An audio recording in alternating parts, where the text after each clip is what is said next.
abro station no Sompa 90.7 frequency ena dwumadi no ye Adea Akye Abia anopa ya yatena se enkomo bebre ewudwa so a yade ne nyina ebre wo yebedi kan fa anopa ya futusem yewie futusem no pe yebesen aba ne aba be fa anopa enkaibo na chi no nsia kase ebo beba wakwan mu ansa na yekoba yaba bedi nkomo bebre ene anase enra President John Dramani Mahama ne ministers no washase ebodin finance energy ena attorney general adikan ya babonten anope yebedi hu nkomo kakra ewo ha na yahwe de etuetue mu yewie eno a yebehwe local issues ahodon so a trending eno yede mu nkomo ebebro yewie nkomodie no a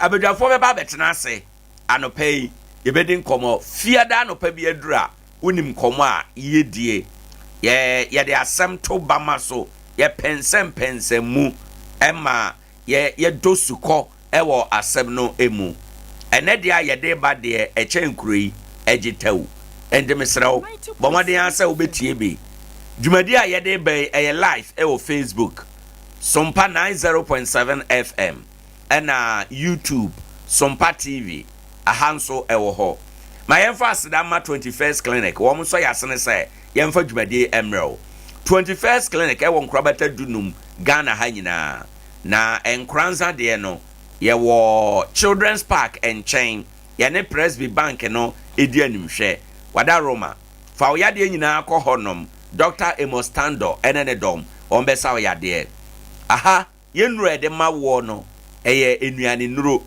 eye food supplement eboa ma onya hoden tem enti wada Roma eye ana wako yesa yade bia enkankane entinimu yade sciatica 21st clinic nkoa ena Ghana ha sei otumi sa sciatica yade ono nso na etimi de sciatica yaresa afri Ghana ekwa amanone yakọ Europe yakọ South Africa aba a eguso a yesa nkrofo sa yade wada Roma anopei frɛ wo mo wo 0540 311311 0540 311311 ofre hotline a yade a ombeje so baabi a wo ben no wo be ko na wakohia doctor fo no na yasaw yade ewo ho enoma anopei munua be ma Owoahene Acheampong ena me no adi ehia na yada 21st clinic fo ase awie yabehwe na enkomo ahodo a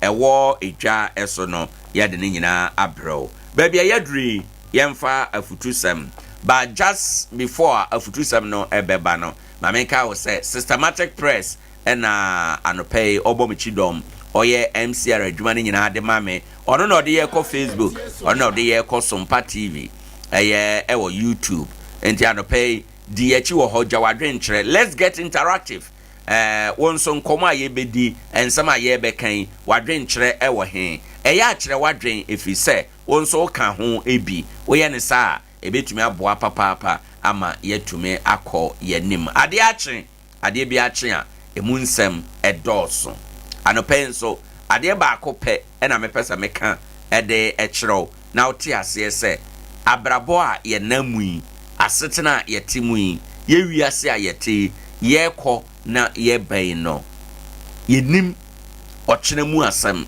yenim adekye mu asɛm enti enne awo akwanyan siesie woni awurade ntam hwɛ woni awurade ntam kita hodie ye ɛbɛboa wo ama wahunu wanam ntuo sa temu da nya maaye mpo a mpofire mu wuo ɛwɔ hɔ enti hwɛ sɛ abre bia woni awurade ntam bɛyɛ kama na sɛ uduru wo hye ho na wodɔn ɛbɔ a watumi akɔ no anika ɛne ahomkam mesrew anopɛ te saasem yase upia kwa abontene masasem enna wadwene mu na hunu sɛ woni nipa nkita hodie mu wadwuma ye mu okasa mu wanam ntu nyina mu no obema ayede a ebesiesie woni awurade ntam na ankyɛ na wodɔn ɛbɔ a ankyɛ na uduru wo hye so a watumi akɔ sɛde ɛwɔ sɛ okro maka eno awie no anopɛ ya futusɛm a ɛba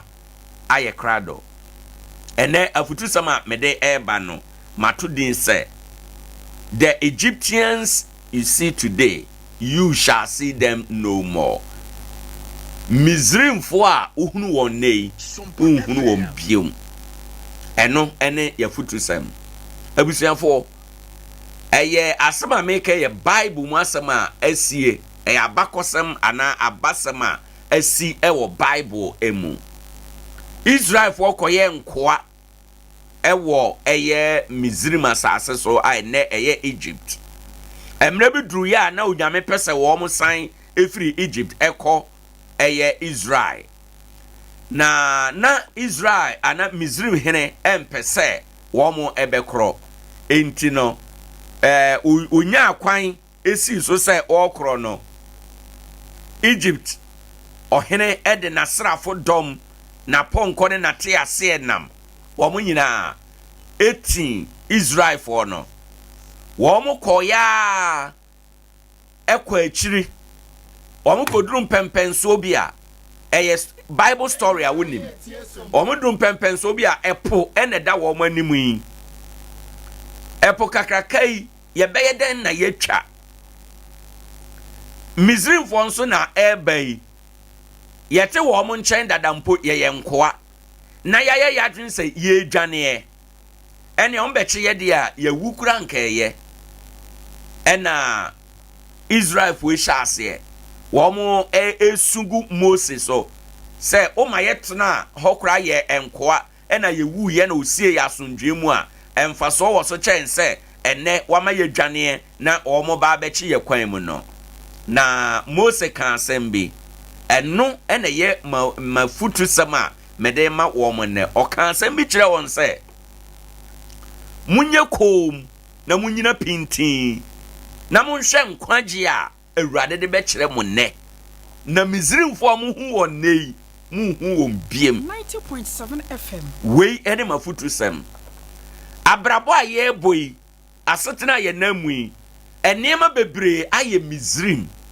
enema bebre aye ahokire enema bebre de yato nkoasom emu obi atena ho aka se me de menye yeda me de mentumi nkomanimu da na me de ye kokoro tinka se na me de meyeda akobi minisika saa niema no a ama brabom wodi bu ho animtia wodi bu ho abomfia no eye wo Mizrim ede wato nkoayem enti sa wokọ wanim a enko ayese wanim kwan asi wokọ wachi a atamfo na ebai enti wachi kwan so asi enti ato ne abobo na nano pemi wo ho ka kire wo se Mizrimfo a wohunu wonei wohunu wombiem amane bi a wonamu enne amane no eto betwa ohaw bi a wonamu eto betwa tebia bi a wakoduru mu eto betwa fi se awurade de mmere ene nna ene ye nade na ye nipa nti no eya na emmere ne nna no ewa ebayen nanso awurade asem yete ase se dakoro eye awurade ani so mfi apem enti se dakoro bia eto a etesa de wadi mfi apem ewa awurade ani so anopei me pese o te ase se ade bi ehunuhunu wa abrabomu ade bi ehunuhunu wa setena mu ade bi ehunuhunu adwuma ye mu eye wo Mizrim na me wo ha hye unkura ne se emma saade no emmuwa bam hye wo ho den gina pintin na kokoto dwanim sufra awurade na ka kire awurade se awurade me hawnie menye den na mafirimu na awurade bekasa ama saa niema na ehunuhunu awo no ne nyina timi afiri ho enom saa niema ehunuhunu nipa yi esi awade mu esi efie mu esi nnwuma mu amanne nipa nka yo se osori obone ho so otu anamo bi no abrabomu eye ahokire asetremu atete ne ahohiehia no akana to fom ontumi nsori ena ono so agye atom say yes metebia no saa nete ukọ efie bi mu a me ma me made ye ntumi nware okwa awade a aboroso a afe yade obesan aba anopai me pesa ote ase se saade ne ye mo mu fie ho eye mu Misrim 90.7 FM jetum se awurade be kire wo nkwagye hunu no enne se da mu fie ho enne ade bia ye Misrim e wo abra bomu no jetum se sa anu biem enne na wo yare a enche se o kira be yare biem anopai nko na ebi no ebeye boko se nne na anopai nko na ebi no ebeye boko se nne na udi suja ochina obeye warefo enne na wuntumi nchim wankasa woyamu ba ochina obewo wankasa oyamu ba abusuafo eto da bia kan sempa fama wo ho eto da bia cheche wo re Moses share Israel for no sa bono wo mani ba wo mo ho so wotumi ginaye na ampa ene ampara awurade so kire wo mo nkwagye na sa Misrimfo na oti Israel no Bible ma yete asese sa Misrimfo no oni ho biem efise eda no a ena awurade kan wo mo nyina egu epokoko mu ema Israelfo no enya akwan ekoye. This is the doing of the Lord. Dear awurade tumi ye ni o, dear awurade tumi ye nanso sa wa wansha wo ho den wa wankentene wo ho wa wansha wo ho nkurane na wotena se a anuanom saade ebefa wase saade ebebu afa wo so saade ebemu wabam abu na wote ho na afei wode wabrabɔ no a ato ape no na de sha abrewa bi a wote ufie ho wabɔ ne bra yie na nyame ahira no ama ne nkwatenten no na wode wo haw ani wani bre ekwa akoso ne so. This morning mafutu amede ma won say the Egyptians you see today you shall see them no more. Misrimfo hunu onei hunu omibiem amane na aba ohaw na aba udwetire na ahye enkyere se ochena so unya dwetire foforo a ebehye enti jetom se nia uhunu na ne nia wonamu yi eye wo Misrim na sa Misrim no awurade bekasa na obekere wo nkwagye a ebema wafiri emu meda wanyina ase anopai ya futu sama yetie baabi a yadri Adea Akye Abia dwumadie eso enie kakra a ye koyanim ye hwe emu ensem ene amanebo ahodo a ewo ho enom na yetumi akọ sedia ewo se ye kono na ansa na no ma yenhwe enkrata ahodo anada ubomu amanebo ahodo a trende ewo ha enom akasimadu na abo eye anopai ne ensama ahodo a trende ewo ha enom bibiada etumi akọ kama ede amaye se yaka kiro se already omampani ede ministers no enum emiensa din ababonten anope yebehwe enu emu appointment committee no kura no omo hwanum na ewoso ni nyina yade a yede ebe ba wakwan emu. ORA has gathered sufficient evidence on looted state properties ablakwa owura okuja to ablakwa na ekase recover all loot no wamanya adanse a ekyerese nkrofo ana omaja pade akodi nkrofo ho a enche yede be ma aban lawyerfo na ode aye adwuma eno ewo ho. Mahama to set up committee to review Ghana's educational sector. Omampani Mahama na ekase o say enche obete bedwaku bi asa bedwaku no omobedoso oman ngomesua na yahwe ba bi a ewo se yetoto enema yie na yetumi ato ne yie ewo ho enuma ebetumi aboa afi uko eye asanteman emu a o say NDC supporters allegedly force out NSA director from office. Asanteman mu no say NDC chitafo bi ewo ho wo ma kwa akoto ahye eye National Sports Authority pani ewo ho eso se omfiri eye adwuma emu eno no enso eye nsama ewo ho. Electrochem condemns violent raid by alleged NDC supporters. Electrochem omso kasa baabi oyɛ n'adwuma nipadom bi akotu ahya na so osusu yi sɛ yɛ NDC for ɛno ho nsɛm ɛwɔ ha. ECG need private sector to enhance efficiency.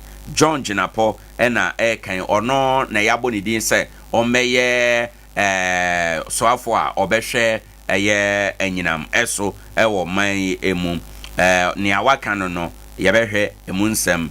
Halt all supply payment.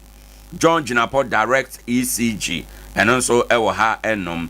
Ghana to renegotiate with US for $190 million for electricity. Ghana ne US say yebedi nkita ho bia ebeboa ama yenya eye dwetra yebetime de ahye eye dwumadi ye anyinam no emu ama nkane no atime aka ho afebo na bibia aye kama ede ama yen eno so ya asema ewo krata yi emu. We will make sure your light stay on, Mahama assures. Omampani Mahama na abo anhobei o say obeye de obetimi bia se nkane no ebe wo ho abere bia na yenya bi ede aye adwuma. Minority condemns post-election violence, calls for peace, stability.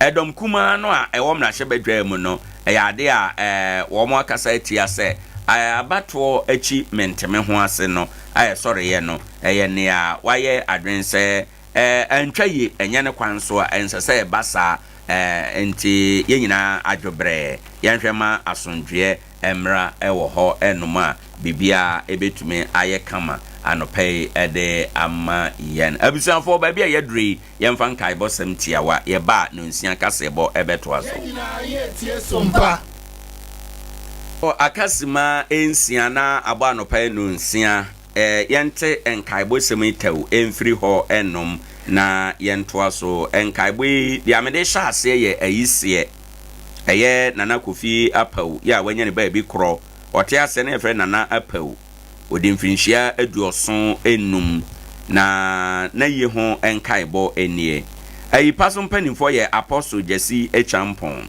Vice President Oda Damascus asore ano osofo Peter Yeboa Nkoranza mansinim osofo pani enono asore mpanimfo ne asafo ma abusuan pani owura amwa emre bi atwam no DC ye Kentampo na nya akon eye baafi kruntihene na na se wa ye baafi kruntihima opani ya atwene Nkoranza GPRTU owura adu ewjema owura nya akon aje wo Nkoranza opani poku ewo baafi owura ofusu wo baafi ejano abusua nana poku dankonto asachehene nana akusua poku ya asachehema owura dank Amos abusua pani nana se wampem akane na wo asache opani kwaku dapa ewa asache owura kwame fei ewo Kentampo owura kwasi owusu ewo Nkoranza estate owura adu Owoahene ni nuanom sasema Margaret asida wo breman adu Jamfi Patmos area hono ote Nkoranza da asante nyakon akane na oye bank adwuma Nkoranza kwa abre rural bank ewo Nkoranza na nachi akwan ewo Grace Osaibonsu ewo so eduro afia anima ene ni nuanom nana tonto ena afi duma na afo ehene ene ni nuanom ewo kokuma adwoa ajewa ene ni nuanom Monica Pokuya ena ne bada fomi oba pani manu baafi ena owo enuanom oba pani Janet baafi one ni nuanom fosu ene ni nuanom onyina wo baafi owura kwaku Russia Nkoranza no wo ye carpentani kwajoku na du ni nuanom wo akonti nana sa date oye banfo ehema one ni nuanom kwadwo ankoma ene ni nuanom wo asache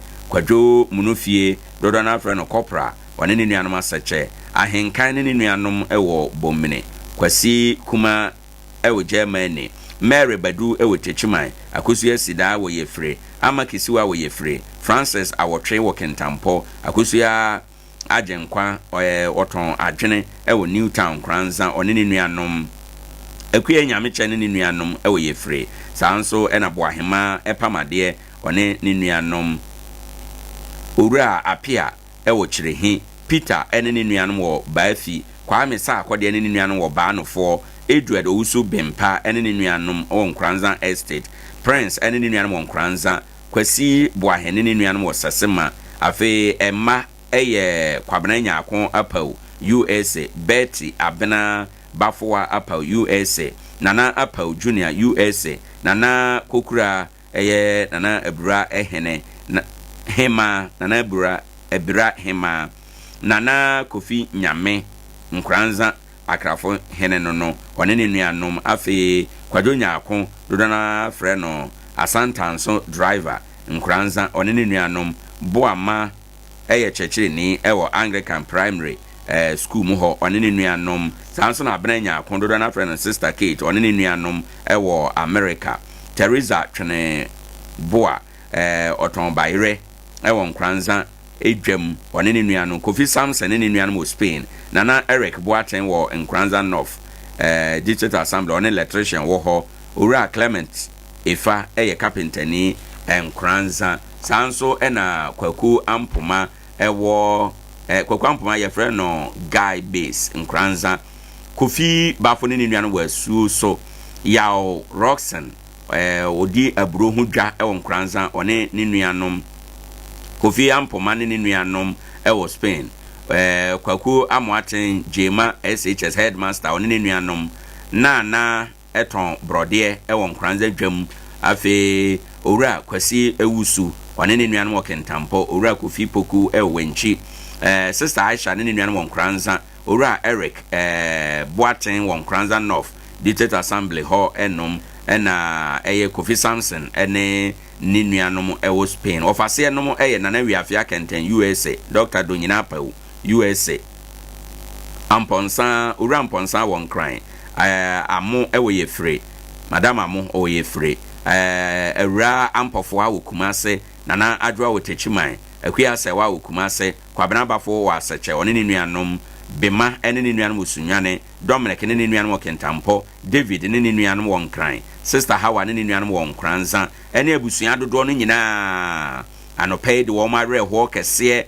se Nkoranza man tifini anafo ayie se wo mo dofo wo ma de enyina opani eye Nana Kofi Apau otiase no na ye frɛ Nana Apau no odaya wansore na sami esi afi twam na anu ye ne bosome nso da na etoso dadu na miensa ewo St. Teresa Ayare Sabia no emu abusua mpanifo nhyehyeye enie nyame ya adoma memende ewo ye ni mo chena memene ya omo de no betom pam ahomaten ewo A-line baabi a eben eye baabi a ye ton bayere no opani ya atwene efie no eho no ma ahomache no nan na odampam ya betena no ho amadofo abejam won ya behwe nani echi kakra ebo no ndu a ya bepeja ede akọ ne dafie eso memenda no a na ya bepa no krabre ewo Aseche amusie ye bia ewo Nkoranza North ya kopa no krabre ewo Nkoranza North eba ochena memene no a ya beba betena se ewo Star International School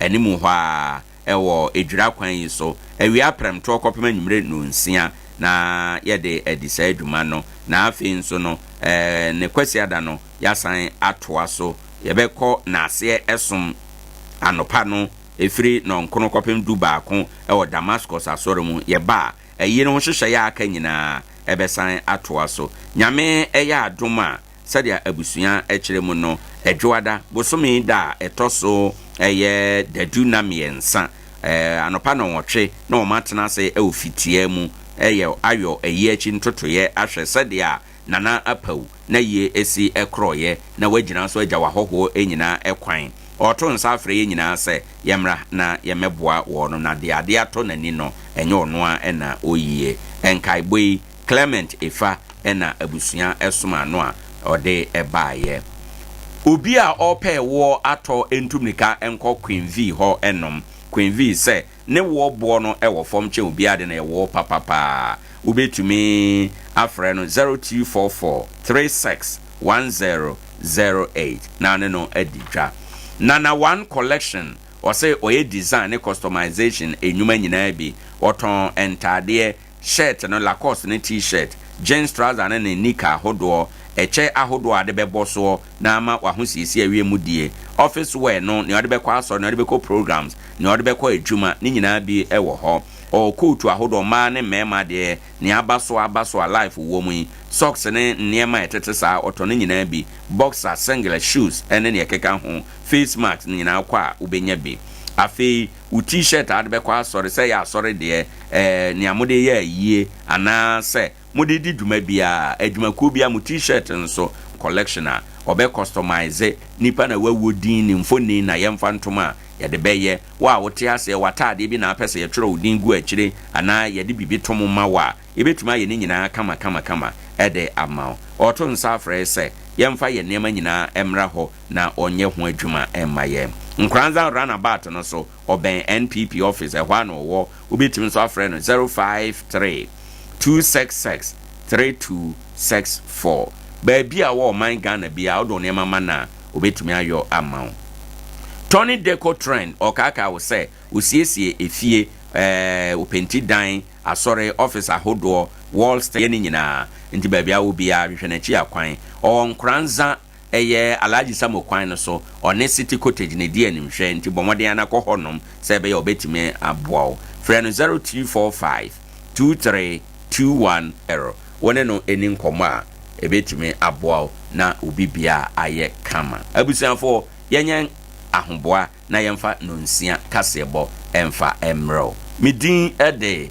Owoahene Acheampong yeda mu nyina ase yema momo eni tia ade na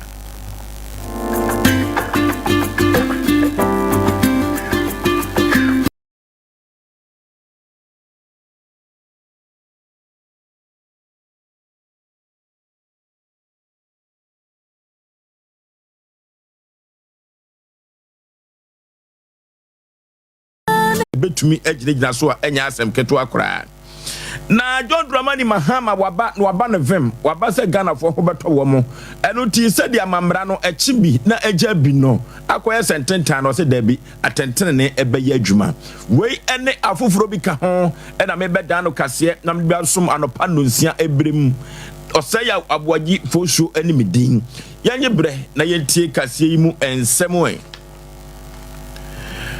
Pani John Dramani Mahama Ghana for atuaba Adea yi no ene otubio wan tubio oyo mampani otwumutan ono ene chinchim sitia no ede Ghana for ekoboshe asase so na epempi no esanse baakofo ni enso nyame ni kata ena baakofo ruaduregu eno tin won so mani ni pade a aboafo a omapani John Dramani Mahama ono mu ebedi dwuma no aboa wo mo se aboafo na empokura no ba bia ne nan entumi sinani entumi enkohwe no wo mo enipai ene betumi ahwe ho no saabere wafuti ase a wo pa wo mo enya asem keto akora na saabere ya wutie kase die Dr. Cecil Atoba Forsen ono ena saabere asoya wo kohwe sikasem so no designate ono ena wayi no se onko enkohwe so John Abulai Jinapo ono ena sabre no Minister for Energy designate ono eso enko hwesa bia no eso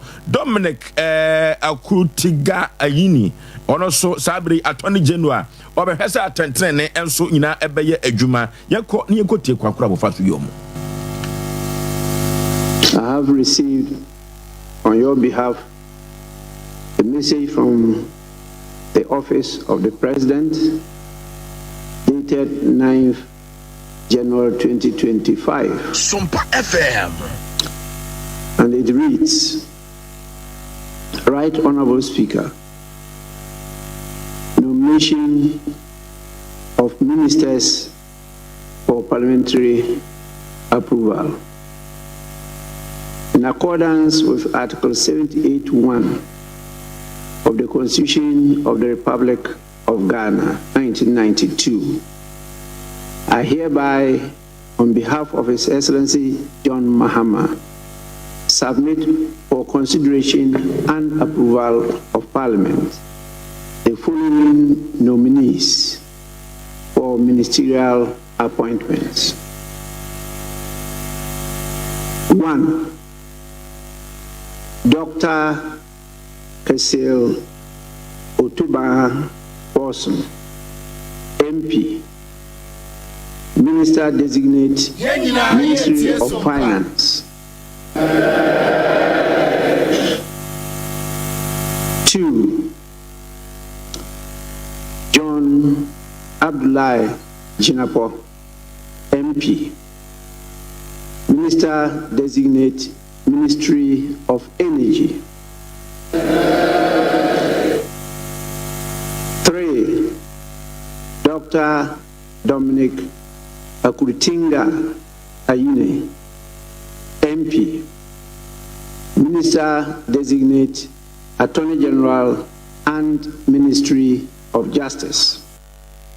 Sabre aboafo ana ministers a wobehwe na waboa John Dramani Mahama Slim Seja Tagana fo ato abade yi no se sabre wo hwe no metinchim city ano na Ghana fo enko bohye asase so no na baby a Ghana amonche monche akoduru no mometete no sabre ministers ni bi na wabo wondi no yeto akase ne so na yemfama mo ene efi da anopai se wobehwe o man Ghana mu ha abra kwa noa John Dramani Mahama Slim Seja tawo fie no se kania ne dum kwa na amafo bi eboni de kania Mahama dum so na yasa to abama ne kwa de ni bobo se de kania no ensi nyina so no ene dum ya na nkode ya so Mahama dum so eno mu na John Dramani Mahama wode ato Ghana fo nyina nim se se ye Mahama dum so se ye ndisi dum so sabre no omo aba no maba no film. They are going to fix the light. And yakoso bon kania. Adie bi ebeto from bia na ne pania kura da from kura wo John Dramani Mahama was in Kenya beginning naso. Thermal generating plants in the thermal enclave would have no access to gas. And normally to forestall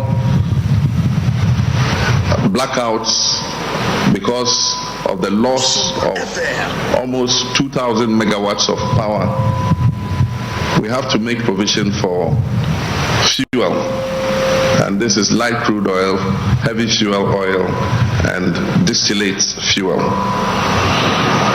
Unfortunately, enough provision was not made for this eventuality. When the fuel arrives, it takes time to import it, 3 weeks to place an order and get it delivered. And when it arrives, you have to treat the fuel for another week and a half to make it ready for use in the generating plants. And so there's a threat of power outages. But my brothers and sisters, don't despair. Like I said, you elected us to solve the problems, not to put the blame on anybody else or to shoulder you with those problems. And so yesterday I called a meeting of all the stakeholders in the electricity value chain. And they have been sitting since yesterday to today to come out with innovative solutions so that we're able to keep the lights on. And so I can assure you with some of the ideas they've come up with, we will make sure that your lights stay on.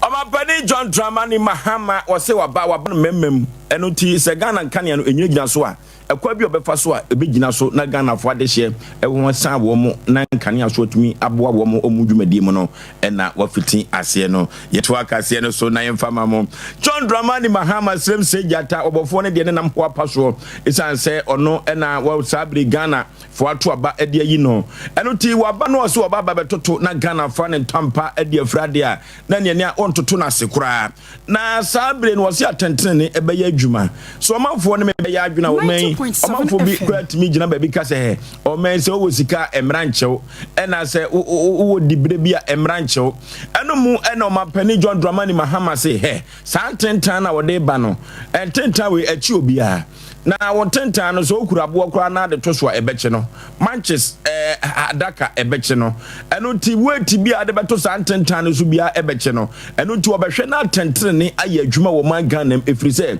ahiafo anase asikafo osisi wo amanfo bi e wo mem ha emra no ankasa no enchibi na achibi na ejabi na ne penso we de wo behwe ne mra na aye adwuma se de be ya Ghana fo ma ho eben ha won. Justice and peace are the bedrock of our national aspirations. And as the Holy Quran reminds us in Surah An-Nisa, chapter 4, verse 135, we are called to uphold justice even against ourselves. This powerful mandate also underscores the necessity of impartiality and fairness in governance.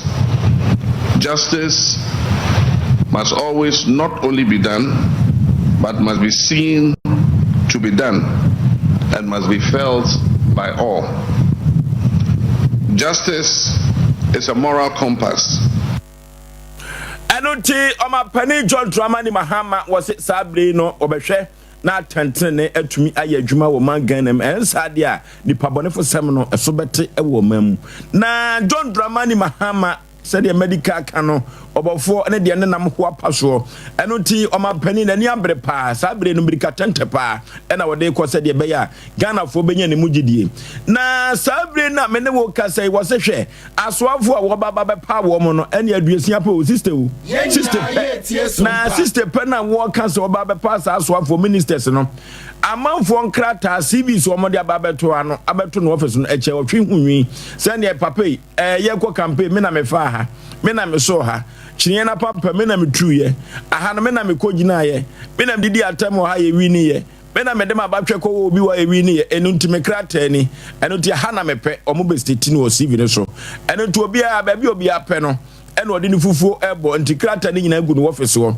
enu mu ena mapani John Dramani Mahama e be ka se da bi eya aduasia pe ena memfa ministers no otwumu ene betene ye pa aduasia pe ena me efa said ye be ya said ye mesi ehye Ghana fo bo se mehwe na bibia akoso no omho henha wo mo no mahwe no omho henha wo mo enu ti se wode usivi eba se wo ye bie se wo anya bie no mesrewo ya aduasia pe na me efa se si ya titifiri mu kura no a wadi ka pa miensa enu ti akwa 57 a ye hwe Owoahene se 57 no wode be bana Ghana yakwa koyenim. Now the difficult part. I cannot do this work alone, and so I have to select some people to join me to be able to deliver the resets that we have promised Ghanaians. And it's coming at a time when Ghanaians expected a reduction in the size of government. And so you won't want to be in my shoes when you promise to appoint only 60 ministers, and you have thousands of people sending their CVs. Definitely some people will be disappointed.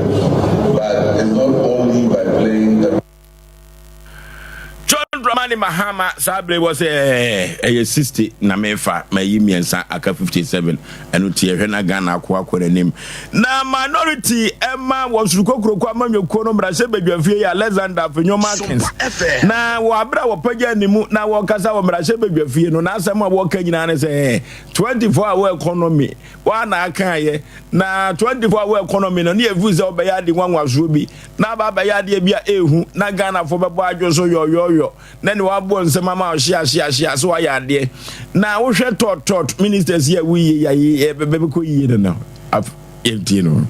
The names were read out by Mr. Speaker. He read out only 3 names. The finance minister designate, the energy minister designate, and the attorney general and minister of justice designate. Mr. Speaker, this thoughts appointment is unacceptable. Mr. Speaker. This thought appointment is unacceptable. Not just for ni bra ni international ni hu de Ghana akọ na minority ewo mrahye badwafie na just osukokro kwa manyokuo no wasema wo kan nyina ne se wa bra yeto aba no baabi wo apenchen ekọ ho baabi wo abanja pade no ndc amanyokuo no mabunu no bi kọhye no eno mu na deputy minority leader Patricia Apiaje ono na ye brahye badwani ma de hye wo asokwa so na asema wo kan nyina ne se ma tentene nya adwuma yi Owoahene. Not just those who support his party, the NDC, it is deeply disheartening that in the face of these troubling developments, the president has remained largely silent since taking office. While he had made a general call for calm as president-elect, this is not enough. The president must demonstrate leadership by condemning these acts unequivocally and directing law enforcement agencies to act decisively.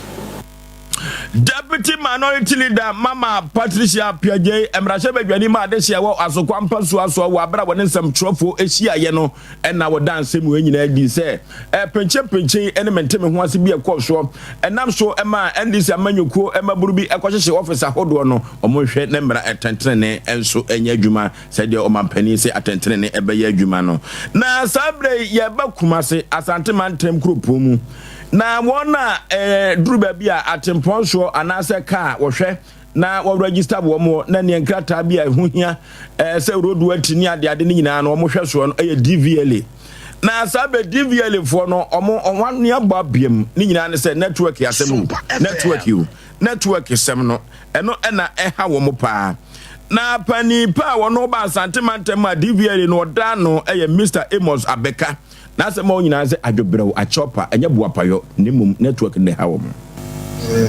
edumani de ebuso ye but he name say any time an epa bibre e be ko network so no e affect speed of the network no and again say the panel doors one rate at which obese will be also actually increase.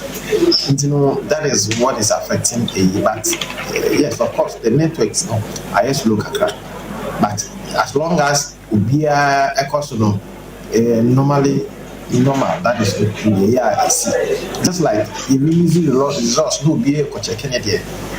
They affect speed, you know. So we are making a transfer. I say in the morning, so no, yeah, speed, you know what's wrong. But towards the afternoon, Nepa no like every station, every started like almost enter into the network, you know, and no nothing is slowing down. Because Nepa no network may just slow internet, they affect the rate at which yes, a good Nepa no. They have so many other. We are here. It's name crap is there. It's just to serve them. 8-9 just to serve them. You know, more home model.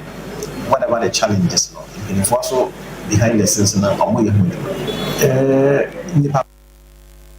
Pani pa uba sante mantem kropo kumasi a DVLA wadano Mr. Amos Abekane ena yikotie ye no na enu akire omoma ekwa lansese omomotu ene omoka omodi nsensemme ebisi omodi nenan ebisi na awotwe na omososo kro omani aboabi ho no sede omasi ache ho no ebi kura nware pipi wonse omani abre sede be ya wona ma Acheampong so a yenko ha wo mo se ene nansis ni ho uruodu ati registration number wo he omani abre pa yenkotie wo the balance with Nandi, the BIA Soliani Abetra. Oh, yes, in a dragon, so be was there.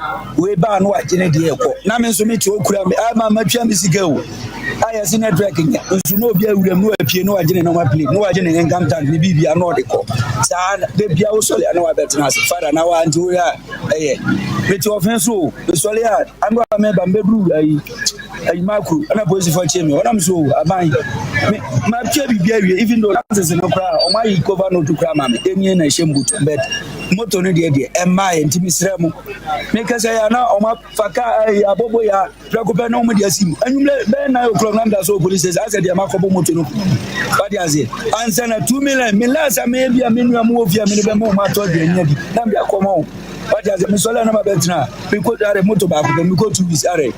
Most in a tracking, and so there be a be answers in O2. There be a bill answers a car, Arendra, then Crya, and Cryanka, then Sala, Zumandi, and buy and come quarter. What is how much you know? Yes, a machine. Now, I say, I'll be the team. You see, I'm a match of Memago to Motu, and I'm a match of Wakoto. And I mean, I'm a winning at Sabah. But now media Madika bad dada. I'm in our band. Now would you once I count there? Now men I may match or a cotton. I'm a Masadika and Sankamade. Now Meme Sisiano Nameno, the day Meme. And no Aya Ghana we are in. Or no coach Watoni Mutun Dada. And one no actually we so go to Bimra. And it's the other bike, no crab Diego Ghana. Cobadis Yana Brian Veponent to me and soon as I would walk to table, no so dear Massa. Forget you. I asked him a babu. I asked some Cassia for our pap. Or more Macodins and Semme ɛwɔ DVLA office Asantemantem Krupo Kumase omakosem ɛna yekoko tie no aha ɛna brebema yɛde anopa nusia kasi esi 21st clinic clinic of the moment o madawroma ɛna na yenya bi ɛde bɛse wo 21st clinic sɛ menka ntro sɛ yade bi yɛfrɛ no sciatica no ɛso sisi ɛfasiri makosu na kokomu na ase ɛntim yade ɛyɛ yɛ papa na yɛbɛtumi tu ase yɛ de ama ho na yɛ de bibiduro pa akrɔgyen etu ase de amount na 21st clinic ko se me kan tro se ya de bibiri biada efiri utiri nwa no koso na ase no ye fa ko da 21st clinic obetu ase no de amount na 15 branches en wo manganem na nye 15 2025 was training kwa bem so wo ko akonanim efiri se Ghana etre tie se 21st clinic etre na yetu yade ase e de magana manfo manta woroma ene nya bi e de bese wo menua ba kuku a Veronica Janto the kuku woman ono ene chinchin fidie na de ma amen Azuka oye Nigeria ni Ghana ni ono enso ena akọ master control room ho na dawroma ena voice ni nyina da ebaye ekoba jasi semprimo bema oni David o madawroma ena TV media twegu wo so asante yebo abenedete ne tro enya sanketwa news editor o che wo ba na dawroma ena otwroma ame na mebeken kan de ma hom elko newsroom a obi aye na famu de kama yabo amalibia boga akoso ya so mu aso dela yebobo de no eda waba reverend omo dawroma ena yesoso enya bi edebese mu na me ametra se eje yoyoyo baba kenkai anopa nusia kasi de mamu edi ameje so eye oseya aboaje oforisu ne ntifosu me mamu nyina mo nitia atena Sompanie enyumunie, sompanie kasie bonie, sompanie osompapanie, sompanie radio nie. Yabo FM, yaba sompa.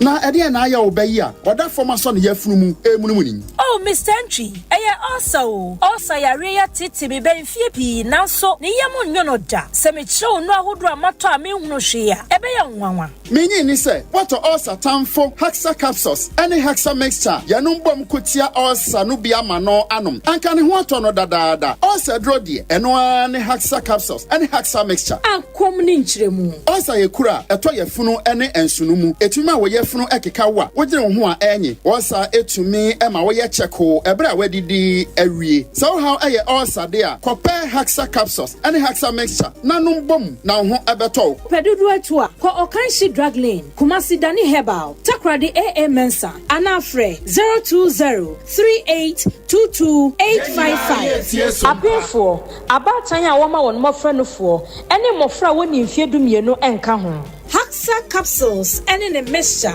Osa tamfo Adea Akye Abia nkratoyi atom. Hello, Kofi. Mabedu Nkoranza. Na maye wad. Kashe wa me hunyina sa. Unu ya mani abre. Miniska. Tumi ya maji zenka bedua. Nanka mako Fidelity Bank. Nama kwe cash kakra tume ho. Nanka masendi ska so kakra makosia. Enso me baye Fidelity Bank. Ebi ni ha. Mama ni zumi rubber bia. Yesi cash ni ho. Oh, se wo zenka o frementem. She, mama show. Bisa se. Ope Bojibo Ventures. Bodien. Bojibo Ventures. E hon kwa. Eni ye yisika. Esan sendi sika dudu bia ope. Oh yes, mobile money dear network bia. Ubo number na nedem Oton Richard Cars, any SIM cars, or your transfer, and also register SIM cars, network bia. Hey, oye we nyina. She, ni esima wie, Bojibo nkwa, and a Fidelity Bank, any Eco Bank agent, or Nkoranza. Se ubia account, or send you obisika, and answer uko jiska, edi few Eco Bank, and answer Fidelity Bank account mono, Bojibo Ventures. And fan one bank ya, obi save, wait me send this Kamano, our Bojibo Ventures. Oh wow. Yiswation also so ye juma and Nkoranza Bojibo Ventures a wedding crassy. A jabon sign on chepe. But I see minia. Fred Bojibo Ventures. Our 0248 089 463. Bojibo Ventures. Afiwe nso massage best farmer ni biem na manfo ntiase de ntia da bia me no baye so from na so abibra na mete so dodo na se ba na mo aye nsusumu a me mo na se dore na onyini from me secret ni nyina ni akuafo nyina ntie no ntie na sopamu no matimi agye abasobodie yi bi Vital 05 ena me didi me kua adwuma nyina na Vital 05 eye nuane nura ebo asase ebo anobaye na bo ma okua na nya sikantem enim defo ye hwehwemu ahunu se Vital 05 eye nuane nuro bi a ebu asase na dani asase ani ebo nua ne hini eni nua na nkasa ho ban secret ne nyina ani enti okuani a wo ye mo a unhu so omua ne nyini from wo a wo do atosode a enche na ewu ana wo ye kokofu tutumrika na kohwehwe Vital 05 achira kwan bogo so ne ntwa so Yankopa Agrochemicals Philobed Agrochemicals Sofomame ana Israel Sase Ventures Pristia All is Well Agrochemicals Akuafonti and Hawa Agrochemicals Bordia Dumping Peacemaker Abraham Ofori Agrochemicals Dunkwa Onofe Manswa Manfi Israel Sase Ventures Asankregwa and Imported Monko Jaisaye Agrochemicals Vital 05 Edupay to be honorable and to boss Yakunwo Wasuano Eja se enchen wa irede Alpha Omega Nkoranza Old Market Ministerial Agrochemicals Nkrabata bia ebenwo Nsabuke Vital 05 for ahomaiso 0243 852 751 and 0242 263 780 and 0241 531 526 Kaise Divine Winners and the NKO Agrochemicals and Aquafor Vital 05 Habase Okueni Ubedi Dipeche Vital 05 and Nabaye Mojedro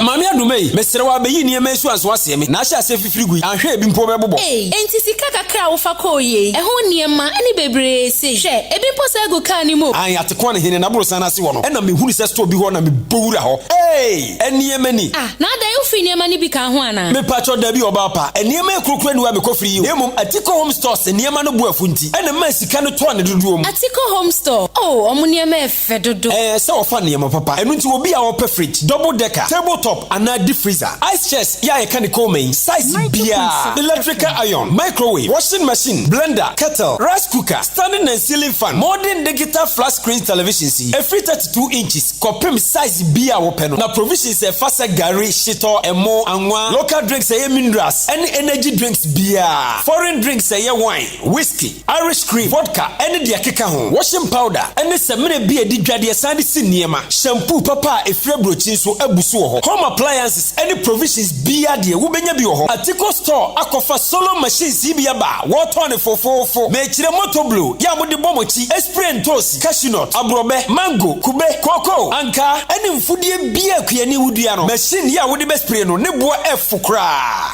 Atiko Home Store was 0243 629295 Atiko Home Store Tano factory price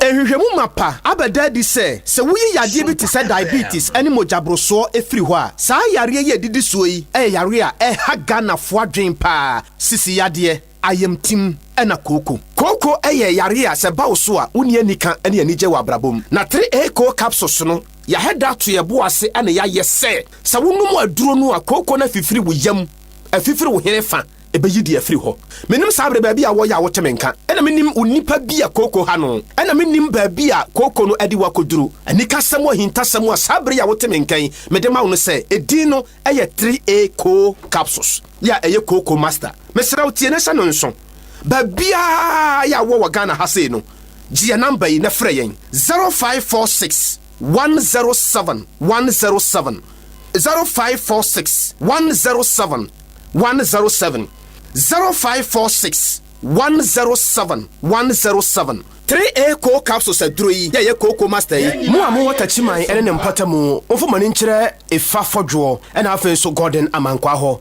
ebiemu nso Nkoranza ene ne mpata mu Africa Herba Evelyn Amekwa Pharmacy ya ene Black Man Washing Bay no edi nhwe ni mu ahofadie Herba Emos Efa Chemical ena abibidro depot die waguo no eno na utwa sompa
nano no mampani de krata ba bonten se MMDC for no nyina wo mo emfa wadwuma de ento ho na anopei ye pese yedi mu nkomo kakra na yesuamu ade ewo ha enom na yehwe de a ekeka ho ewo ha ye kwa ahoma no so yewra Eric Bauer we nsam pani wo maimu eba na assembly dwumadie nso a wadi mu akotene pa wadi assembly member che enti no yenkwoje nadwenkyere ewo ha ewo nkomo Mr. Eric Bauer mpacho good morning. Good morning. Yo. Yeda ase anope se waje yempene na wode ye kasa nano na omampani John Dramani Mahama krata aba bonten se MMDC is obiamfa na adwuma nto ho na onkofie afi government appointees obiamfa na adwuma nto ho na onkofie ewo ho enom anope yede enkomo no begina government appointee dia so but on a whole no letter no abantem ana say the right time anie it's just you for yeah you as president, executive president, you know, you don't do work for. Now, Sevi, we've been told to Emma Nakamfo. So, Omikuno. President, if you are, made a more example as Tamils. The two of them are Tamils, no. Someone is the country and say, we tell them now, we need MMDC for if you are yes, obey dream. Asana afio na tame fika ze no 90.7 FM omo nyakwa na omo safety omo omo din tata dia na omo adi Obama coordinating director and send him around tell atame ma omo 7 to 8 months na manu mo idire adana wunyo adana yo na achi oyi omo asu biaba right. Ebi so obey happen. Sabi o jam sita. Eto onise obey best na amamu no. Iti no quickly no obeka say move your system. Na it permit take over na yenwe. Ayesa mo be kitchen cat mu aye dream bi ba. Afani na o gidim. Right. President Mama, you why no, me won from so be wo. Okay. Now, government appointees no. Omo de nke say the one na omo ya ju say omo be fio. If say abana let na ye appointee wo no. President Akufo-Addo na sign. Right. Say wo asumasi ya appointee wo as a government appointee. Now after appointee government appointees no. Assembly for no the problem we are omu government appointees na.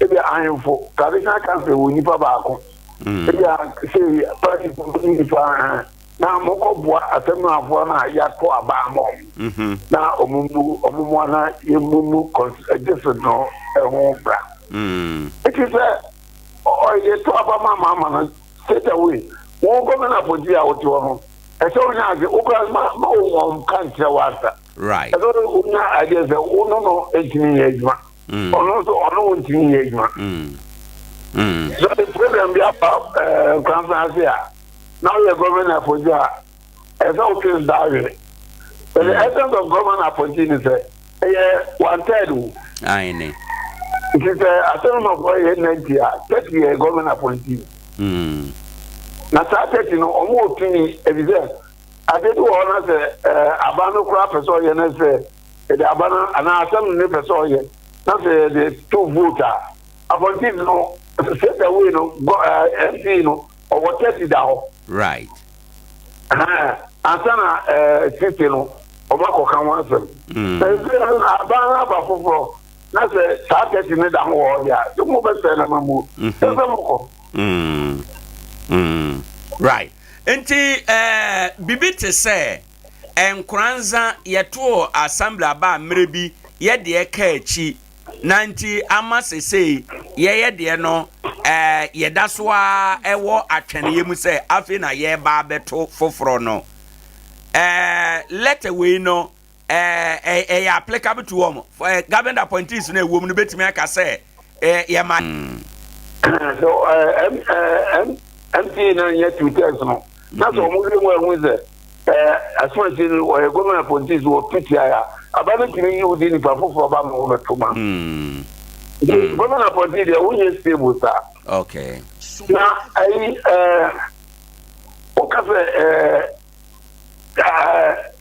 well, be our moon time and answer, yeah. So, you know, Owoahene. Yes, sir. And Nkoranza was assembly American movie for the also. And yet, we didn't say, Nipamotan, yes, I know. And man, yeah, because the man here inside the movie, it's much, no. That kind. And the part now, when the demonstration was lesser office owner. Omo picture go confirm a gangu oma letter commission 2 and from day 1 I'm going to say somewhere the assemblable yeah could be you didn't tell me yes no who could give which kedi yeah mo boy na sa boso mo say strong for I say ku boys no omo di ja no kwa because yes, I know. Letter commission can say yes to I will know my Obia to Abba. That's the real to assembly above. It is one time to assembly abba. Take away them because the moment you're working, at least within the shortest time, it is no matter about my. Oh, yes, it was you now, about 1 time also. About 1 time, already the tabo. Right. The whole Ghana, a time of say to assembly, a grand to be. Because 2 years and son of Mato. Because now, to Abamamino, I say, what I'm doing. Me no have a contract. 4 years. And Remuno or a 2 Abama to the empty. And Remuno, a 2 Abama, just 4 years and son. Right. 4 years and we are no not to Saba. So you, Papa, we are on you. This will be a consistency in another born on so forth, and the letter to vote of no confidence. Then vote of no confidence now for you, big man, nothing. 2 years, only man can stand for some answer. If I only this demonstration was stand for or brother put us on 2 years. But 2 years now, and I'm the assembly for you, you know, come on, member, get from member, from the sky about some member. Now, some man for Munio, no matter to Amo. There is a civil service now, what's them know, and you know, and I'm more at this present count. Right. So, this person you, someone this person you, now, so. This is another 2 years, near Father. It is never there. President Mama the Senate Jandy. But you say, assembly I ever to next one. And Kranza will ever to the Anna. Then I did my year 2 minutes. That Omo ya to Abamo to see how movie. People no more kasa, no more jitu. Now, if I hear to me to that, when you are Kakabem here, who go out and meet a farmer who change and you this assembly law. Who was in the always want to work on Supreme Court, my Supreme Court, I interpret it. Law na ye can the Twaba my 24 years, then I'm in a view. Right. Right. And my young one says, that will be American. We are out in a class down the assembly man. This is a Nakumo body friend and no about man. Also, Obiama and Guinea be now after. Onyalo yebina guys mo that case na mo pe omo ye na se omo ko dibi mo na omo dina ba law book ti le bi ko atia ono baba be dia ko ya no Supreme Court na afi na ye na Supreme Court agisa ni no o ji yi wo mo fio na fi jina right president no ko anti min ka se wo you ono president ye to so aba o fi so aba president ko anti min ka right like ye say this is a his no for my human sir. It's an event just and before president. No more letter of no crown agent. When I will lead this, you know, the Nkoranza to Bremu Pa. Right. Mr. Bawa, that's an inchimua with the Amana, Yanya no pay the Mimisa we fa Ubudibeka say, Yamfan Tizi, Yadjane, war expectation, I war far the next MC or Beba. Mr. With your fair knowledge, said the assembly AC a year, Juma, and a year baby Nkoranza development edri. What kind of MC na you here? The kind of MC you hear, MC on your partisan. Partisan is a on for party. By all means, our president, you know, it can be over president. But too much partisan. Adama omo assembly for now, omo assemblyman for now, omo NDC for now. Omo so be that review. Oye Libra is there. Ono omo ina o say ya FP de bi on Nkoranza. Joshua Nkuma say no free itu aje ku for no Joshua Nkuma o fi manso. Joshua Nkuma be there, you know, na ya assemblyman for ya FP for I was on. You cry na your boy Joshua Kumamo. So na NG Zabanyu. Aine. Joshua Kumano person ye bibi kura o consult ye. You be do no na ye kura ya no e dey no wa asem we say. I say obi a ukwa yi na ukwa usu chen ni ba ndi kura wu. Ye kura na ya ja asem na ye kaboa Joshua. Right. Dano odi asem empirem so di be 3 years na ye to aban. It's all about na okoye onu kra mutin cancer. It's we MC so we Libra and za wo be show. So dipa me sakura wo na so we MPP voa. Okay no agbagu, okay no agbagu, okay no agbagu. And number 2, e say yan MC obey brain house. For example, boy Obana say Dr. Amwatin. Oh, very nice. Oh, they already now, Madam, very nice gentleman. Well, fair. Assembly workers, no. Every I'm more quite mental. Do I want to say, or consent? But there's no problem at the office. No, or we are more MCO. The coordinating director, good morning. We are supposed to my planning officer. Now, or we were officer who said, who is there? Tell me, I know, bank them, you know. Now, we must not bank them. Oh, so oversnappy. Just now, take it there. I feel assembly for a quick mountain. Oh, Tina Mitchell. I know. About the house, oh, you problem, I am Ghana, you want to say. Yeah, and the receipt assembly at my vote. Only 7. We had your mama cut the MC 100 over. 100 over my mind. 100 over my coordinating director. Right. When the president director, you unity. This is Minister of Finance officer, unity. Officers are all in Ano. Nigeria, they are more permanent secretary. Secretary that want to order. This is the pension time was an transfer. The order about no okay. Oh, this guy, MC on Sancheco. MC in Sancheco was something dear. And Ramono MC in Sancheco. So I gave in a year quota. I said a year memo, a quota and MC and now I endorse the was finished Moncoto. Now, Omako prepared check on.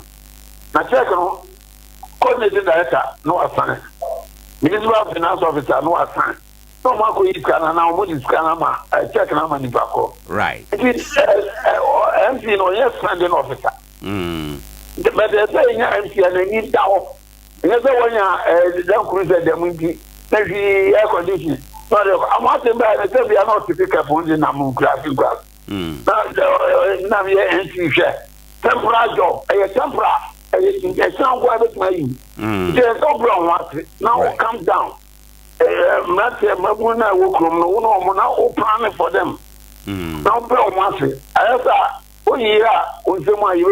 right. It's a next MC, copy from my boy Martin. Okay. Grandma, You say Nkoranza. Yo, Mr. Bawa no pay that's be breeding komodie. Yeah, Mr. Right. Ebisan for any out here era Eric Bawa or ye Semtroni Penny or your former assembly member, former public relation officer, Techima Municipal Assembly. And you know, when it comes to assembly and assembly issues, wa padre emu anope wa maya or say government appointees there munye stable. A bino cra or appointed on no you at any point in time. And President Mahama ne letter no de buy na because Nkoranza ya kechi ewa assembly elections mununtino. Government appointees we no omuti anyeye omuni bibia baye dance on bekofie na abino so de ne de eba. But assembly members are yatu abayi omo de eno ano no omo de emra ene ta omo chiji so omo de omo 4 years awie. Ena yebisa no efa sabre baby Nkoranza mpuntu aduru ene ne wo ye ni so no MC akonwa na atompan no MC no a ye pe no wo se wo ye nipa ben ena o church nipa su a wo se oye ede emayen ye da no say baby odi ye dre but enche be for sports before sports no beba no enra President John Dramani Mahama why the first appointment of ministers 3 names ena aba abonten why finance why energy ena why attorney general sa 3 positions we no ena why system be why no dey ato so ura case lato force and finance okay nipa miensa no system yen hwe omo ansa ya fa no baako na ye de edin komo offer eda so offer ma che ejenana na wapom te say ho ye mbobo ye de nyame ase right enti sa oba ye Facebook Sompa 90.7 oba YouTube Sompa TV emfonino eda so nipa baasa enora omampani abo wo mu din se minister no wo mu medibie no ye bo odi na nya nwie yo ave na be ko appointment committee anim na yakodoso wo nanso minim se ombeje atom the odin kan ye honorable Dr. Kesel Atoban Forsen ono ye soafo a yabo ni din ye genetom a obehwe sikasem eso the atosum yenu ye honorable John Abdullah Jinapo ono na yabo ni din se ye genetom a obehwe ye nyina ma hoden ene nkanea eso ena the otosum yensa ye honorable Dominic Akuritinga Ayine ono na yabo ni din se ye genetom a obeye attorney general ewo ha enom na yemfa omo baako yenko ye chikakra interest na menka interesting fact bi wo ha over sa nipa miensan position a ye de ama obia no omampani Mahama na mamu a na edi kan no na omo nyina ye deputy ministers for some positions no correct na to forcing ye deputy finance minister John Jinapono ye deputy energy minister ena Dominic Ayine na oye deputy attorney general ayi na so mo graduate Ayine Dominic Ayine no na Marita Brew ena na ye attorney general no ye deputy ena John Jinapo na Ura Kwabena Donko Dr. Kwabena Donko ona na oye minister na no ye na bedi akire through east Ayine ena ayi Kesel Atoforsen enso na Ura Setepe ena ye finance minister ena no ye na bedi akire ente sister ma yenhwe baako yenhwe Ura Atoforsen ne profile mu kakra yenhwe ne honsam kakra ewo aha na yemfa ni nkomo nti yes Ura Atoforsen enie oye economist oye chartered accountant osan tax practitioner ena owo eba na public finance or mine sikasema wanya musua hunu pa because wako parliament hwache waye ranking member waye ane waye deputy finance minister eba na macroeconomics macroeconomics na ye eniema kese a emo mine sikasem toto ye eno na ye macroeconomics no eba no fiscal policy onim ni nyina mu eba no tax policy any business management onim nti se no say ye fan say or befa finance ministry no as bia business oh obetime aye adwuma no why parliament 5 terms and there were 5 naturally say 4 no year 12 and we be count now is 16 in the parliament we want to we are naturally say why parliament 16 years Dr. Atofos or PhD or finance or if requirement Nkrumah University of Science and Technology or master's degree or a 2-year taxation any economics and so or every University of Oxford afi Kwame Nkrumah University of Science and Technology ho nyina wako ho adisia efa finance and taxation ho okita bachelors of science in accounting every London South Bank University o profile na dia o se fata adwuma no and enra off air na yedi nkomo na me ka say I expect so atu force and benya finance minister and over oro na anya dia aka ye say appointment committee bejina but me 100% sure say appointment committee bejina president asemo kan say na watch me no or the be ni ministers amaya je atu ebetimi aye ho okay so far me ensa na abai inti aka 57 should be assessed in the on track that's fine sister my John Jinapo ewo ho enom John Jinapo so eni no ni nua na do Jinapo no ye lance minister no aha nti John nso de abu Jinapo sa that we the John Jinapo John we Abdullah Jinapo na ba kono ye Abdullah Jinapo ena ba kono nso no ye Samuel Abu Jinapo okay John ekita masters of art degree ewo economic policy management why marketing ena afi master of science okitani nyina be o development finance every University of Ghana ono so kita MSc degree energy economics from GEMPA and or postgraduate degree postgraduate diploma finance and wasan financial law every University of London or nimdie pa experience ankasa energy sector ho o sha time na deputy minister omukọ opposition nyina energy ho nsensam nyina say ono kwa na nanu nnore ya obeka kire say dum so ba no o ono so wo ho enimde and ono ene owura atoforsen say omo pair omo kan bomu a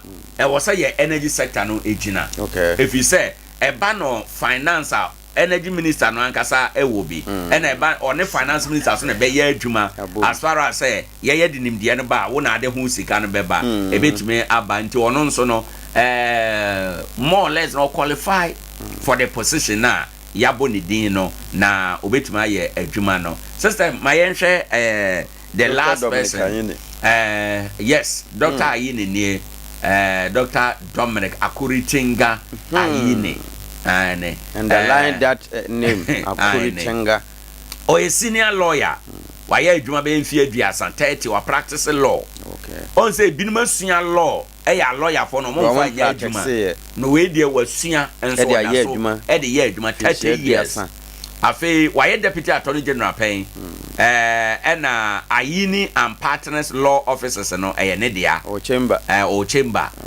oye adwuma ewo ho or PhD or Stanford University or Masters of Law LLM no or be every University of Michigan Law School and Bachelor of Laws degree be free University of Ghana wa lecture wachira de University of Ghana Law School pen a lawyer for bebre wachira o ma de wo ho enom ti ono nso ni dwuma ye de amano ne ono nso automatically no sefata say ye de mano de aka ne say appointment committee ebeje atom attorney general and minister de oba ye ni mun komo kakra na ansana sports ye ready a ye de aba baby te say attorney general ora Dominic Ayine yama tentrene enya adwuma Attorney General de wade ano no wadwuma ano no yema tentrene enye adwuma enita yese wona ye Minister for Justice so afo a o hwa tentrene so nemo wonne ya ban lawyer pen na mo wonne ya ban lawyer pen nti yema atentrene enye adwuma onfa ne ho mfore nsemu te se na ano godfrey ye bo adame ensem bi ba ye one atofo sensem ensem bi ba ye ntumi ka say nokore de but nsem e ba bonten say yes say Attorney General we Minister for Justice na wo hye wo bi say kodi trobu bi so na ye nya no mfa no nkoto wa ma tentene ne say e nokore a wa ma tentene ne anya adwuma nti Papa Dominic obey onhwe say obema tentene ne aye adwuma ena energy owura John Jinapo I think say Ghana ye energy sector no e was say ye tenase asamo ho adwuma ho pa how pa e wo ho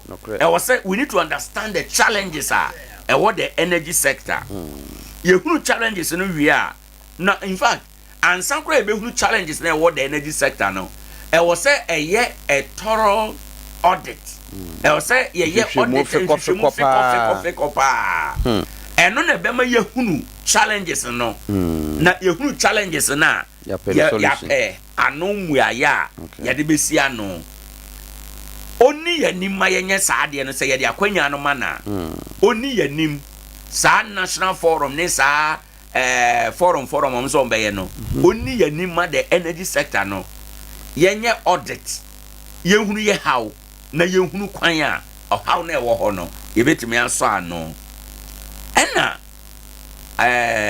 ato force finance ministry minim so obenya se onya ade o se woye ne se e so ma economy ni ye open to business as finance minister no e so woye niema ebema economy no abenkrofo ebe ya amanfo akono okay onfo sikan share economy no mu oma economy no ntimi create nyuma eman krofo a enya nyuma nye no omunyai book long no mo economy no nye practical o say NDC for the amount anye book long aine omo book no enwa omo man nye practical enema ema oman sikasem gina yie no ne esa oyire mu no onyire mu ne esa ogum wongum okay bibi to say interest rate e o so oman ani koso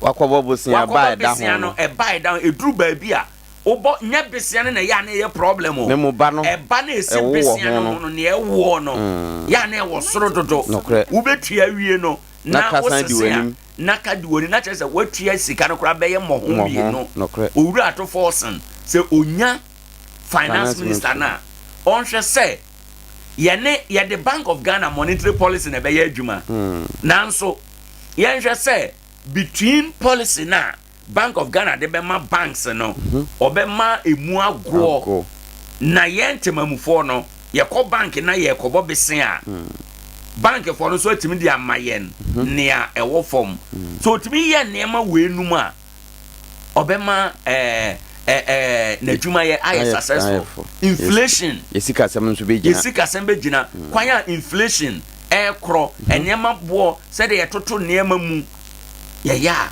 ebema ahoto ye nyina ye ho asane ye kakra na nkoye sa na ye the status quo no na ye adwuma de aofa oh ene na dada no ebedi e bayre kwa enti eno ndi over quick one me maka we are minim any quick ones bi ade beka ho na yenhwe na yenya ahobamfa sports na me da se anope yetifo ye mamammo ne ahwefo afi wo no me so yasene enti mo hoja monkoso na munkutemu sa mfama yen afi de na woni yedidwa na bi aba wiye yesi afufrum eno nkyere se ye ne wontemate sure bra na yento adwuma no so nana se ohwe bra ye wura to forcing wo mo wo minority empo se de wo mo side mirikatente bi ebe yi ye wura haru na adrusu mo ene mu ntaka mu firi ho ebebe shem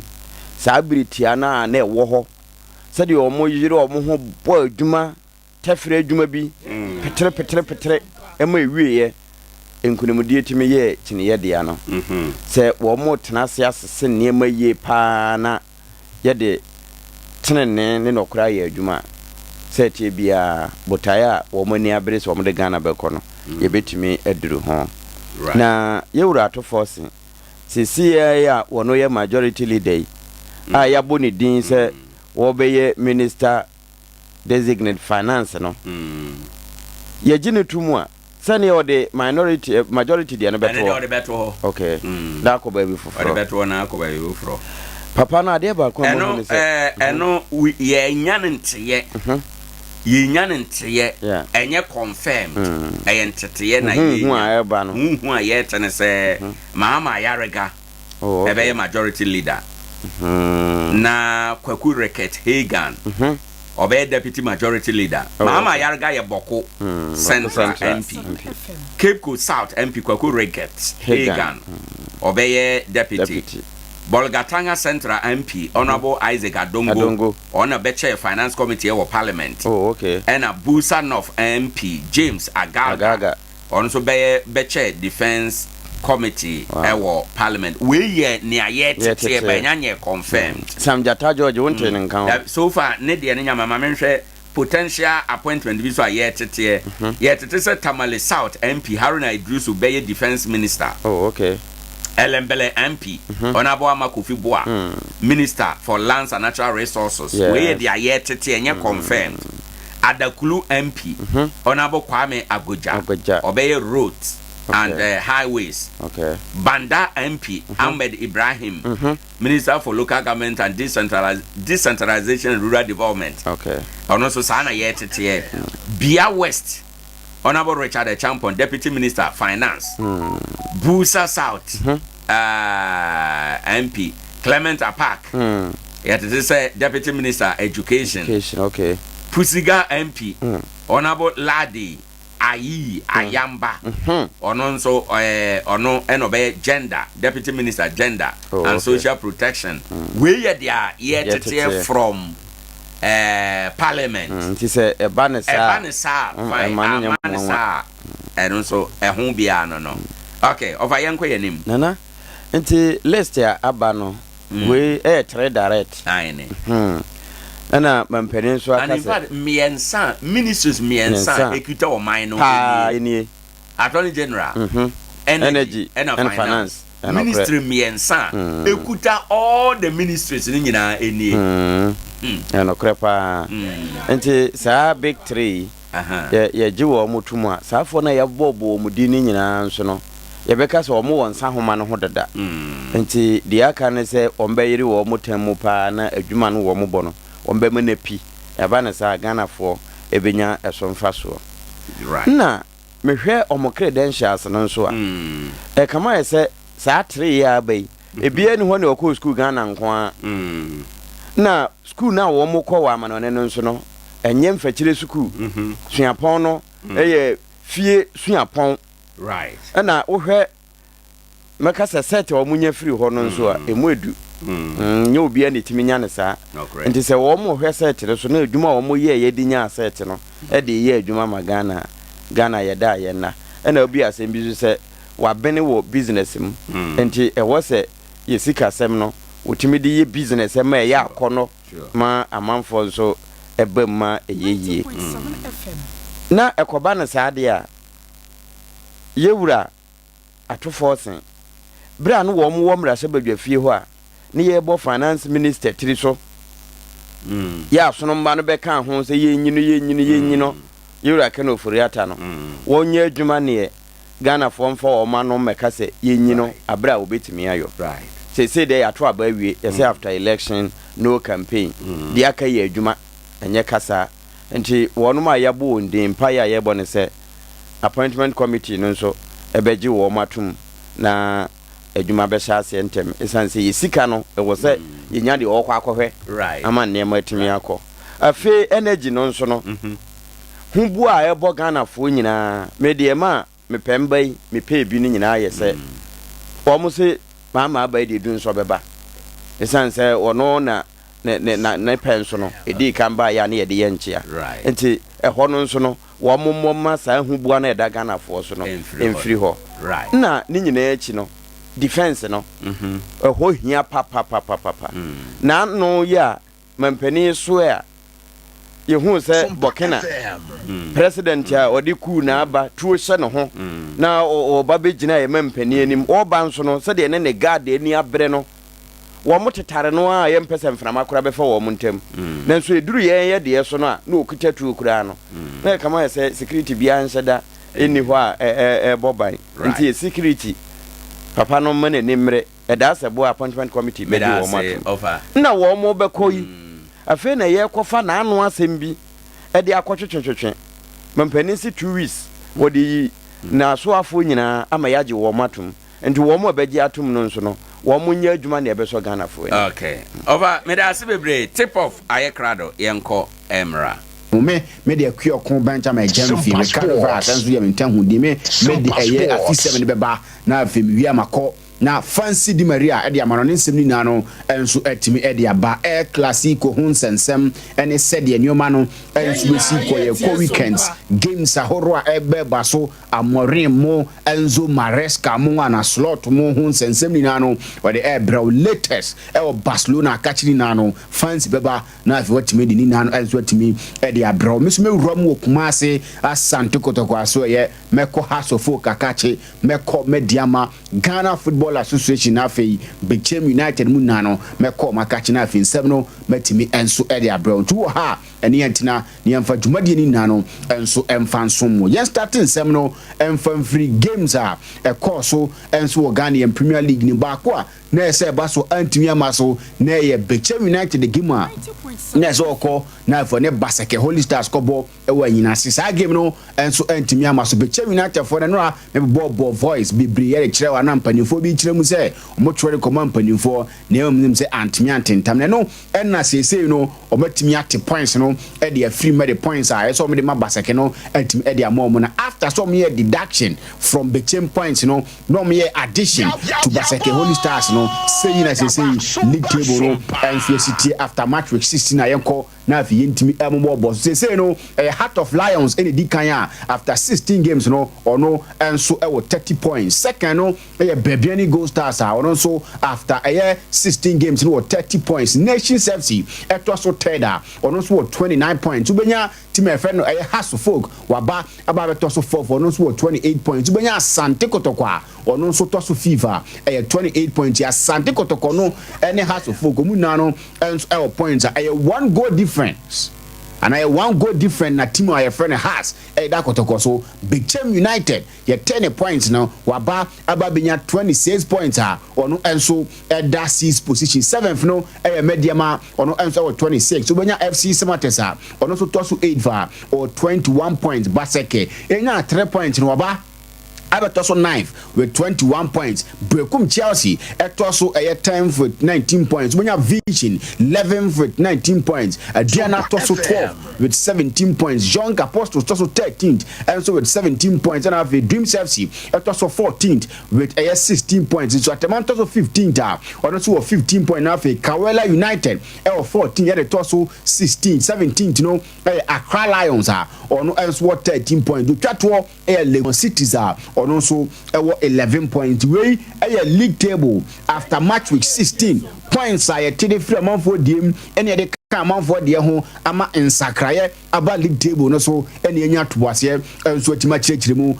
and so atimina mo ne and so e wodwumade ne so yen free ho na yen to aso nkobo na me di nkomo na de a eno a na akomia e de eye writer bi to so a na chese anima do no eye co-owner president Edema Young Apostles or me a Premier League club Ghana ha or then right up big tools or no opening someone no working natural say referee bu Ghana ha or no dear Nediana said before you know say uncle is team baako na onye point ne fam feelings maduma wo ya no so waka ho asem e ma ye ka che say one yan nsem na wo kana the team meko relegation eno a opani no enso mpanifo atimi a charge no se ne nsem na wo kana no na meyi hu na ho no say ono no oni asem bia akwa kan woni no yes bedi nko na mom na asem na o kan fa maso hansen ho ne de still ojina so opanino or Hagana footballers or Hagana football administrators and no more do makuma edi football achi yendi opania je friend pro president e de matima friend young apostles opania friend animado ninsamwa or the atuda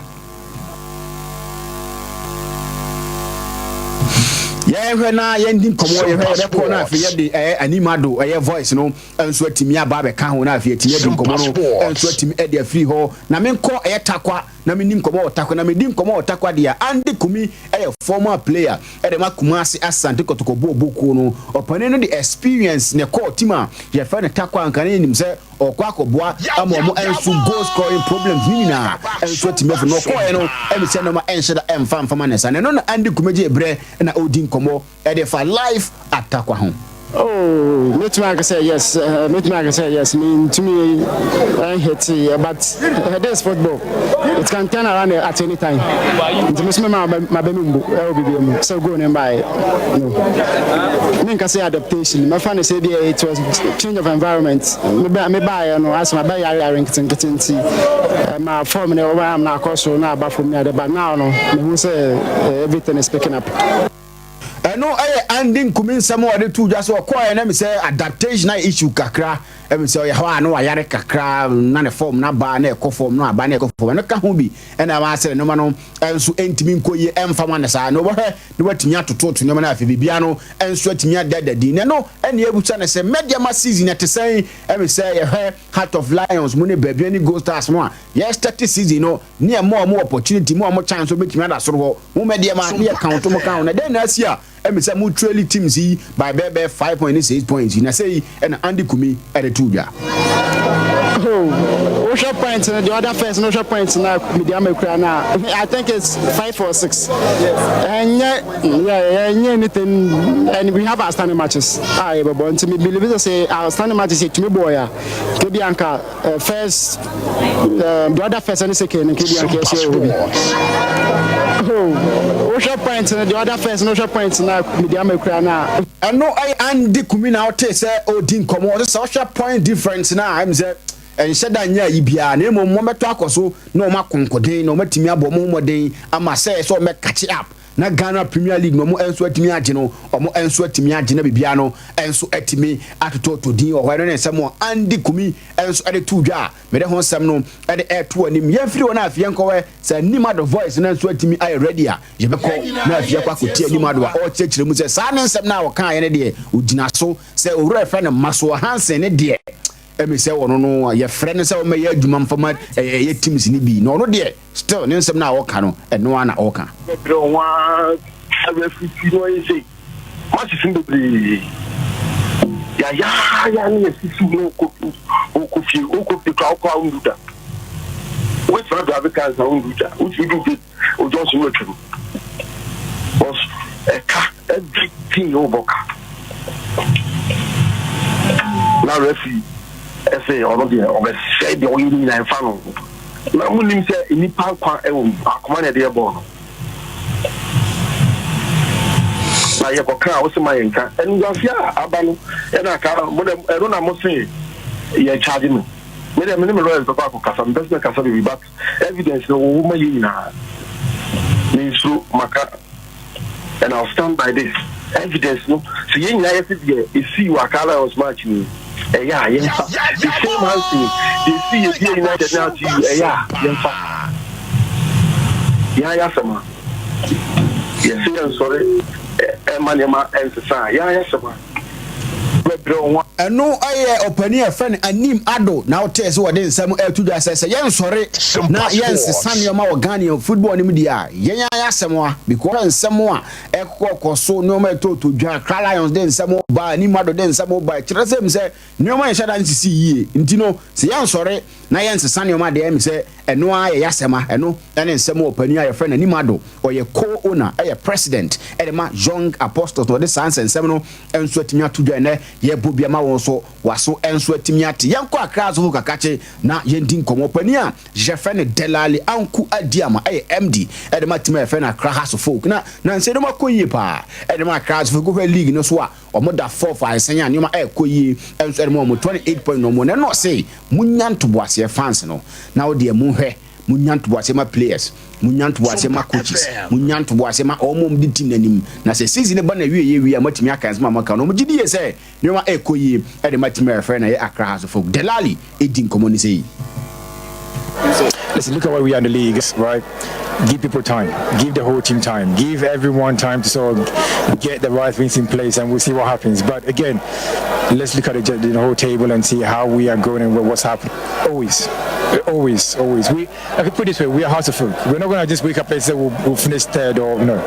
So from my point of view, we always need to make sure that we are playing well, and to the fans that we know that we kind of those things. We can apologize and say, hey, it happens. Listen, look at where we are in the league. And do we House of Folk ni na say bia o kan and a House of Folk board no and a House of Folk company form di animu nyoma nkoye players no bo nye fani ade o se munyanto bo se monhwe ba bi o mo da o league ne so na mo funding komo ezi o mo ye o mo ho o mo bo mo ho modin o ye nyoma bi e se o mutimi ye na afetimi di ye ntimi ha no na mo nin komo ye bosses ni wi a mo timi ye hu se no man si ko na target ne de e league House of Folk nye team so beto so third beto so fourth dabi a league no mo bo so betimi age na Chairman Benazil a former board member e de Kumasi asa no gotoko bobu no say IMC chairman kontoboni afere hene e ya na pinkra omunfa adwuma na nhyɛ kura e de obi se bia o fo obi o ye board chairman e bi o ne be head management ade a onfa adwuma ne mo pani ni obi a o ye adwuma kotoko team no edana koma so nte ade anoma ekoyi Chama Benazil edi ni common say team work nana that's why so you hene obreno ho ase no bia bia be say ye bia but the ruchi so so ye na from the team no betima we ni amada ho busi mo ko dance the team betima we no go so busi en ga asori fie we no go mpa no team bia that is all about pass of the support. That is why I wish to say sanity bia sanity no go for team sanity o to omo e kan bia we dey na eba so you are so from team na because the idea of what you anytime there the come go say e ba say na better board be say the board no e say wo o ka ho bia be na be bia so ka na management ni there all head because it didn't hear so we were educated and no Chairman Benazil na to say odin komo edefa IMC chairman na ye na pinkra say ono de ogidi so pani so mde adwuma na no na yi IMC ni free so na bi obe board chairman na dem asante kotoko na for timi di team nanim na be bia timi ko because our team no ho odo our team no ho pepa bi bia ekoso bia no ode ne ho hyem emanema enso etimi ko ye Samson Eduku a player and ma Kumasi asa no gotoko ma confirm ne sign ne no fancy tina say catch us ye be 80 to 90% done and no sorry na so matimi confirm deal say opening enso etimi aba ne no na wadi nkona ne nkomodie no e wo Kumasi asa no gotoko say we more striking options na omo bebre abeta ma oba ngu ne ho ani ma ase kwan poku ba wo tontena no enso etimi aba be kan na competition e wo that striking department no e ho no sign na osifa fa no na obe ne ho na watimi aba benya bia ba wasa no gotoko Samson Eduku on competition edi nkomo.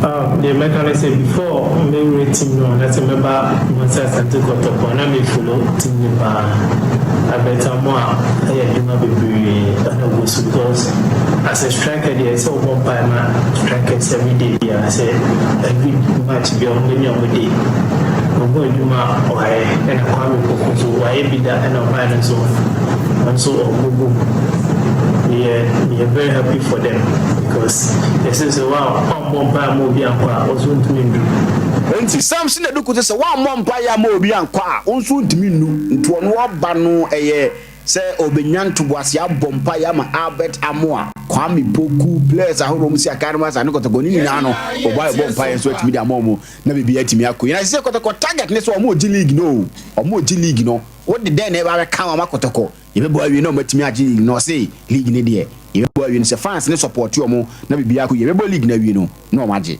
the mechanic say send a team in Econo I don't think say ever for because the experience and also ever count push team forward the American supporters in the form of Bible. No more support to no enter team nature. Now, no say, season bako year, no Kumasa Santo Koto, Yanjini, Mabano, yeah, no war with Muna, Mifumakum, I'm the Catino, Timina, Sa. Ento afiri ni muni na fi na die ni na ne honhom mu bibia mu ebe yi ni yema si akara ma asande kotoko season no ba na wie ye no na esa asande kotoko enso atimi age Ghana Premier League no enso atimi e de asiom na se no mo sane na hu se kotoko fa na start go bi o shedi tia has fo kon akofa de aba say hey striker ya ba de bibia be koyi enso atimi da mo bi se kotoko 3 strikers ti se no kotoko ba be ba mo ho yi something na do experience no or the aba fancy yes varas the guy boko there oh nyame adum na so nyame adum okay mense be mo ya pa me ye ya pe fine kwenda wana o kwendam pa selectors no wo ho oh classico ba so bana ay okay yeah the popcorn e be so we there won say wo team na ba wo team hebo no enjoy pa o ade ba kon so say the last time I'm a boy classico so be on the see nine and nine as I was a super copa de España final at the third in a row the last time so I'm super copa de España final they see tiene we know that no mo say as a Vinicius Junior I calm be no mo say as when I know ko be preto kwa share ba to few okay and is what now we okay there oh me okay just say as a month no what question wapa na 10 second now mo di so bronya na what on na ka say kade me fa phone na me date tell am say hey ndiaka be 20 something days and san every January mu ene ye wokon atwa Sompa Sports wonya ne ba quick na we zo mutimi no be bibi zo mutimi ye bibi obani tujane mame na enko okay yes yem first stories Emma ye tie for pay live on the tip of show our Friday major stories ni nyina no enso Emma ye ko Turkey na enwa wo ka matches enso eba so na ye tell se ba bia ye the attention e game aboboku a ye fare na bunch e wo fie wo mo so kwawe omukọ kasimpansa ho ana kwaba sa fana bunch boboku no wo mo kọ hye miensa enso ama saita ye fare sa kasimpansa o mantimi anta enwa